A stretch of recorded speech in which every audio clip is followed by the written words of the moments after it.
week 2 of the NFL season being officially done, it is time to score a touchdown with every single team that won a game in week 2. We are getting this one started with Thursday Night Football. It was the Chiefs versus the Chargers in a very good AFC West matchup. Now, the AFC West is absolutely stacked. It is going to be an absolute slugfest. I don't want to score right off the first play because I want to talk about it a little bit, but an absolute slugfest. I wouldn't be surprised if any of these teams won the AFC West. Now, I do think the Raiders and the Broncos have the least of a chance to win because the Raiders choked against the Cardinals, and we'll talk about that game later. We also had the Broncos that didn't look great against the Texans and obviously lost to the Seahawks, but the Chargers, I really like the way they looked in week 1. They looked solid until Justin Herbert threw that pick 6. As long as Herbert isn't out, I still give them a decent chance to win the division. They were my pick to win it, but you can't count out the Chiefs, man. They're 2-0.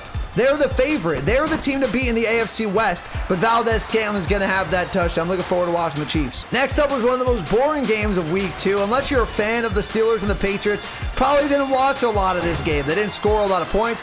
Wasn't a lot of exciting plays outside that touchdown by Nelson Aguilar. The rest of the game was kind of sluggish. They did pick it up towards the end of the game, but that's because I forget the punt returner for the Steelers' name, but he did muff the punt, causing the Patriots to score a touchdown. So the Steelers actually marched back down the field. Trubisky was able to get them into the end zone. But other than that, not a lot of offense in that game. They're both sluggish on offense. If I'm the Steelers, I'd probably play Kenny Pickett in the next few weeks. Trubisky obviously isn't the answer, and you have some weapons in Deontay Johnson. You have Najee Harris. You have Chase Claypool, George Pickens. You have weapons, but the Patriots need better offensive play calling if they want to make the playoffs. As for the Giants at Panthers, if you watch the channel, you know I like the Giants. So the Giants, Daniel Jones almost threw a stupid interception to lose us the game, but luckily he made a clutch play at the end with his legs to give us the win. The Giants defense is going to keep us in pretty much any game this year that doesn't have an outstanding offense on the other side. The defense is good enough, but it comes down to the offense. Daniel Jones just can't throw us out of the game.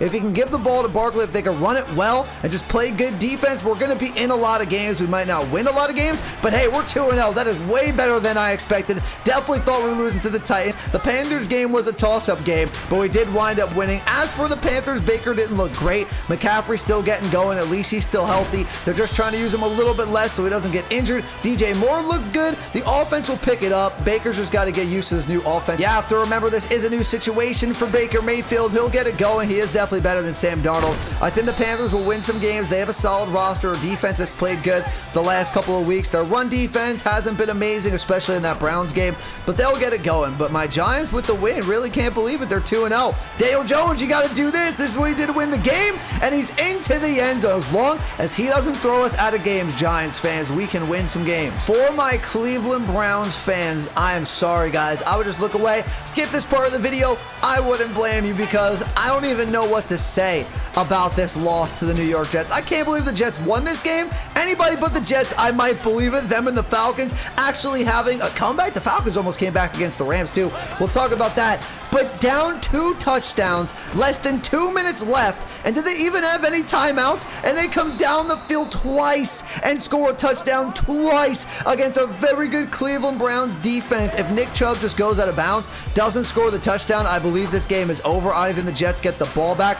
I cannot believe this. A stat just came out. For the first time in like 20 years, the Jets, the Giants, the Yankees, and the Mets, the football and the baseball teams won on the same day. If that doesn't tell you something, I don't know what to say. But Jets fans, you have to be feeling good right now. I feel good for you guys. As a Giants fan, I still like to see the Jets be competitive. I like it when they're a solid team, and there is no better one that you guys have had a recent memory than this one. Joe Flacco wasn't even Zach Wilson. I can't believe it. Now the Browns have to play a tough Steelers defense in week number 3 to possibly go 2-1. We'll see what happens. The Steelers offense isn't very good, but you just have to play till the game is over. The game is not over until the clock strikes 000. We saw it way too much, honestly, yesterday with the Dolphins, with the Jets, obviously. We almost saw it with the Falcons, like I was saying. So you have to play until the game is over. You cannot underestimate another professional football team, because then you can lose. And there's Michael Carter for the touchdown. I apologize. Before we talk about Jags, Colts, I forgot to take Zach Wilson out of the game for Joe Flacco. I thought it did it automatically because he was the starter last week, but it actually wasn't that way, so I apologize. But obviously, Joe Flacco did play the game. But now we have Jags Colts. And what is wrong with the Colts, especially when they have to go to Jacksonville? Last year at the end of the season, win, beat the Jags that were in last place, and make the playoffs. they get blown out. This year, you're 0-1, you tied with the Texans, but you're still playing an under the radar, underrated in my opinion, Jaguars team who are better than most people think, but the Colts should win that game, and they get shut out 24-0, I believe the final score was. That's just ridiculous. You can't explain that, honestly. You cannot lose that badly. They just cannot beat the Colts in Jacksonville. James Robinson, I picked him in like the 11th round of my fantasy draft. He's being a great pick for me. Christian Kirk, I got him in the 9th round of fantasy. I am liking both of these guys in the Jags right now. All I can say about this Dolphins-Ravens game is wow. Tua, you proved a lot of people wrong. Now, one game doesn't make or break you, but it definitely is a trend in the right direction here. Tyreek Hill, Jalen Waddle went absolutely crazy the first time ever that a pair of receivers went for 150 plus yards, 2 touchdowns each in the same exact game, 6 touchdowns for Tua. I mean, if you want to make a statement in the AFC, you guys are for real, that's the way to do it. For the Ravens, though, up 35-14 in the fourth quarter. Lamar played a great game. This is not on Lamar at all. It's on the Ravens defense. Lamar threw for, I think, like over 300 yards, a long rushing touchdown. He played a great game, and he gave his defense 35 or 38 points. You can't lose this game if you're the Ravens, but the Dolphins, can they make a run in the AFC East? I can't wait to watch the Bills versus the Dolphins, because that's going to be the real test here in the AFC East. We're going to see if the Dolphins can actually take this division. I don't see them beating the Bills, but you never know. If Tua's going to throw for 6 touchdowns, over 400 yards, Tyreek and Jalen Waddle are going that crazy, then you never know. And Mike Gesicki with the touchdown catch, but Waddle and Tyreek Hill, you can't let Tyreek Hill get deep over the top and nobody guarding him twice. The Bucs and the Saints are up next. Now, this game was boring to an extent because if you like rivalry games, they definitely showed up rivalry-wise. Lattimore and Evans both get thrown out. They get suspended. People get in each other's faces. There was a lot of energy in that one, a lot of hate towards both teams. They really don't like each other, Tampa Bay and New Orleans. So there was no love lost there. So it's entertaining on that front. If you were looking for a high-scoring game, this was not the game for you. Didn't score a lot of points, especially to the end off of the turnovers. But that's how one of these teams had to win. The defense had to be really good because Tom Brady always struggles offensively against the Saints. I don't know what it is. No other team really duplicates it, but Tom Brady always struggles against them. Well, let's see. Can we get a touchdown with Tom? We're looking for Kyle Rudolph right there. Couldn't get it. And then Jameis Winston. The Buccaneers even said it. They knew he was going to give them the ball at some point. They just had to capitalize on it, and they did. But no Mike Evans next week. He's going to be suspended. No Godwin. Is Julio going to be injured? We'll have to see what happens. Russell Gage could be their wide receiver 1 next week. The Lions, everybody. The Lions. I told you guys last week, don't sleep on the Lions, man. Don't sleep on DeAndre Swift, especially because DeAndre Swift, I'm not going to score with him. I want to get Amon-Ra St. Brown involved because that guy went for a career game. Amon-Ra went crazy. I want him in fantasy so bad, but it got sniped right before me. I want Amon-Ra St. Brown so bad. I knew the Lions were going to have a good offense. I knew Amon-Ra was going to go crazy, but don't sleep on the Lions. I said it last week. Their offense is very good. They love their coach. They play for their coach. They play hard. They almost came back against the Eagles, and they had a great game against the Commanders. They almost gave up the lead. If it wasn't for the missed extra point, it would have been a 1-possession game. But the Lions, man, I told you, they're not going to be a playoff team, I don't think, but I can see them winning 6-7 games. They are trending in the right direction. And get that one to Kabinda. I cannot get it to him. Jared Goff, I don't think that was his fault. He delivered a good ball. Did I even get it to Amon-Ra? I think I did the play before, but we're getting a touchdown to Amon-Ra St. Brown. The guy went crazy. Oh, Jared Goff's going down. The guy went crazy yesterday. If you played Amon-Ra St. Brown in fantasy, let me know in the comments down below. Did you lose yesterday, or did you have Amon-Ra on your team? Fantasy was crazy. Jalen Waddle, Tyreek, Amon-Ra St. Brown, a ton of these guys just went absolutely crazy, and there's Amon-Ra St. Brown for the touchdown. 49ers and Seahawks now, and this one's definitely a sad one. Even if you're a 49ers fan, you guys gotta win, but you have to feel terrible for Trey Lance, man. Finally got a shot to be the starter for this team. Finally got the spot that he was drafted for. Everybody's excited. Trey Lance, number 3 overall pick 2 years ago, was ready to have a full year. And just like that, we don't know exactly, I don't think, what happened to his ankle. By the time you guys are seeing this video, we might have heard exactly what happened to his ankle, but he's going to be out likely the entire season, which really, really stinks, man. You really have to feel bad when stuff like that happens. That really stinks about football. I love football, but that's one of the worst things about it. It's the most physical sport, in my opinion. The most injuries always are in football. I feel so bad when you see a player like that go out. You don't want to see anybody injured in these games. I wish there was no injuries at all, but the 49ers did pick up up a really good win against a division opponent. You have the Seahawks. I didn't think they were going to be a great team this year, the Seahawks, but they did get the win against Russell Wilson in week 1. Feel like that might have been their Super Bowl to them because Geno Smith did not look nearly as good as he did in week 1 in week number 2 against the 49ers. Rams at Falcons up next, and the Rams are looking a little sloppy this year, man. They almost gave up a ridiculous comeback. It was the day of the comebacks, the week of the comebacks, if you will, when we had Falcons visiting the Rams, and the Rams got out to a huge lead, kind of like the Ravens did, but they just didn't finally choke it at the end. They actually held on to the game. Allen Robinson, though, had a touchdown. Another touchdown that was called back from a timeout on the field, so he could have had 2 for your fantasy owners of Allen Robinson. I was rooting for the Falcons. I'm not going to lie. I would have liked to have seen it. The Falcons would have came back from 28-3. So 28-3 wouldn't have scarred them as much if they actually came back from that yesterday as it does from that Super Bowl loss. They were very, very close to coming back. If Mariota didn't throw that one up to Jalen Ramsey, probably didn't have to force that ball, they could have had the comeback. But I have Drake London in fantasy. I am loving it right now. The week of the comebacks continue, and this one could be the biggest one of them all. You have to let me know in the comments. The Ravens choke to the Dolphins. The Raiders choke to the Cardinals. Or the Browns choke to the Jets. Who had the biggest comeback of week 1? Let me know in the comments down below. I think this game was like 23-0 or 23-8 going into the fourth quarter.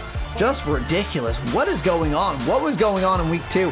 Kyler and the offense couldn't get anything going in the first half. All of a sudden, they lose James Conner due to an ankle injury, which isn't great because I have him in fantasy. And then all of a sudden, they're unstoppable, and the Raiders were marching down the field, play after play, drive after drive. And then all of a sudden, they can't score any points in the last quarter and a half to put this one out of reach. And they also can't tackle Kyler Murray. Kyler Murray on the 2-point conversion to make it 23-15. I think it was like a 21-second play. If you don't know what I'm talking about, go watch Kyler Murray on the 2-point conversions before he ran it in. And then he ran it in on a 4th and goal, I believe, to tie this one up or make it 23-21, and then they get the 2-point conversion. Kyler Murray is ridiculously tough to get on the ground. I'm sure everybody on the Raiders will tell you that today. But they can't lose that game. When you're playing in the AFC West, man, every win matters. Every win matters so much. That choke is going to haunt them. If they don't make the playoffs, they're going to look back at this game that they lost to the Cardinals in regret for these Las Vegas Raiders. Can I get in the end zone? No. Can I get in the end zone? Let's try a read option with Kyler. Read option? Kyler? Oh, we're in there, just like he did yesterday. Next up is Broncos and Texans here, and the Broncos look solid again. Their defense looked good against the Texans. They did lose Patrick Surtain, and they did lose Jerry Jeudy, so hopefully those guys aren't going to be out for a while by the time you're seeing this video. Maybe we have injury updates on those guys, but you have Russell Wilson in the offense, and I feel like their offense moves the ball pretty well down the field. It's when they get to the 20-yard line, when they get in the red zone, that for some reason they don't know how to play offense. They cannot score a touchdown inside the red zone. If they do score a touchdown inside the red zone, I feel like it takes everything out of them for them to finally score the touchdown. They don't run the ball in the right situations in the red zone. Russell Wilson doesn't look as good in the red zone as he does getting to the red zone. Their coaching just not top notch right now. They need to figure some stuff out in Denver because they have the pieces. Give the ball to Javonte Williams like this. Give it to him in the single back, in the eye. Don't let him run the ball in the gun. Line up in more jumbo tight end packages and run the ball up the middle. For an example, yesterday, I believe it was like 2nd and goal, and they ran the ball from the 6 to the 1 with Javonte in a formation like this. Then on 3rd and 1, they opt to throw the ball from the 1-yard line. Just line up in the same thing and run it again. They got to figure some stuff out in the red zone. But the Texans, I mean, they weren't supposed to win this game, but they did tie with the Colts. Maybe they're not going to be as bad as people think. Bengals at Cowboys up next, and who saw this one coming? The Bengals almost came back at the end, but the Cowboys dominated a majority of this game. The Cowboys defense is a legitimate defense this year. They can win games on the back of their defense, guys.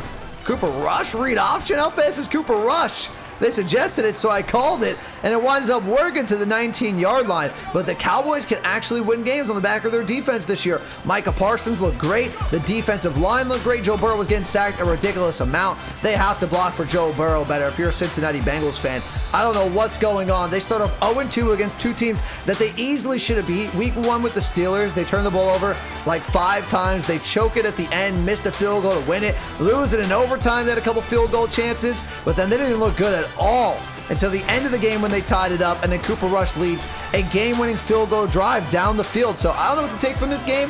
Can the Cowboys actually make a run in the NFC East? Not a great division. I do think the Eagles are going to win it, But the Bengals, man, what do you think of the Bengals after this game as Tolbert almost goes up for that catch? It's just one game for the Cowboys, but even if you're a Cowboy hater, you have to give them your props. Like I said, you have to give them some props for this game that they played. They had no business winning this game. They win it. The Bengals, let me know what you think in the comments down below about the Bengals. And also, who is your favorite team? Did they get a win in week 2? Did they get a loss in week 2? Let me know in the comments below. Let's give this one to Zeke. And he's in there. Now we have Sunday Night Football, and real quick before we talk Packers-Bears, after this game, you guys are going to see me in different clothes on a different day because I'm recording it right now on Monday, and we have 2 Monday Night Football games today between the Titans and the Bills in Game 1, and then we're going to have Vikings-Eagles as I almost throw a pick. Sammy Watkins, I thought, was going to keep on running, so I don't know who won those games yet. I'm going to go watch them tonight, and you guys are going to see me after this game. It's going to be in the same video, but I'll be looking different because it'll be Tuesday after Monday Night Football, so I know who won at that point. So we have 2 more games to do after this one. But as for Packers-Bears, I mean, Packers are going to own the Bears, it looks like. Doesn't matter who their quarterback is for the Bears. Doesn't matter if there's Devontae Adams. Doesn't matter if there's no Devontae Adams. Doesn't really matter. The Packers just own the Bears, and Aaron Rodgers just beats the Bears every single time. I will say, though, Justin Fields should have had a second rushing touchdown to make it a 1-score game, and then they didn't wind up scoring. If they did wind up getting that touchdown, could have been a closer game, and who knows what could have happened, but the Packers won. So I'm back. New day, new haircut, and we're feeling good. But you know who's not feeling good? The Tennessee Titans and the Minnesota Vikings after Monday Night Football. We'll talk about that Vikings-Eagles game in just a second, as Diggs is going to go up the entire sideline, but I don't want to score yet. Want to talk about the game a little bit. What a blowout. Are the Bills not the best team in the NFL? I mean, it's hard to argue. They destroy the defending champion Rams the first game of the season, then they absolutely destroy the Titans, even worse in their home opener. Diggs, Allen, ridiculous combo. If you have that stack in fantasy football, you're feeling very good today. I'm sure you guys won your matchup. This team, just ridiculous. In my opinion, the team to beat. They are so good. Now let's talk Eagles-Vikings. The Bills-Titans, I expected the Bills to destroy that team. The Bills are a way better team than the Tennessee Titans. But when you get to the other Monday night game, what I thought was going to be a very good, very close game between the Eagles and the Vikings, it was not that whatsoever. The Eagles absolutely destroy this team. Jalen Hurts, man, this year he is looking just so good. Last year he was a decent passer. He's looking like an absolute stud from the pocket this year, throwing the ball the first 2 games of the year. Obviously, he can run it on the ground with 2 rushing touchdowns. The best offensive line in the league, I would say as well. You have to put some respect on the offensive line's name. That's something that goes underrated on a lot of NFL teams because they're not the flashiest position on the field. But without this offensive line, this team isn't as good as it is, but they destroyed the Vikings. You guys know I think the Vikings are very good this year. I have high hopes for them. I think they'd win the NFC North. After they destroyed the Packers in week 1, I was feeling really good about my pick as well, but then they absolutely did not show up in week 2. Kirk Cousins, he just can't get it done in prime time. Justin Jefferson was locked up by Darius Slade. It's not a good game for them. That's gonna do it for the video, everyone. If you enjoyed it, do me a favor, hit the like button, hit that subscribe if you're new. I would greatly appreciate it, and make sure to let me know in the comments down below what city, what challenge do you want to see next. Peace.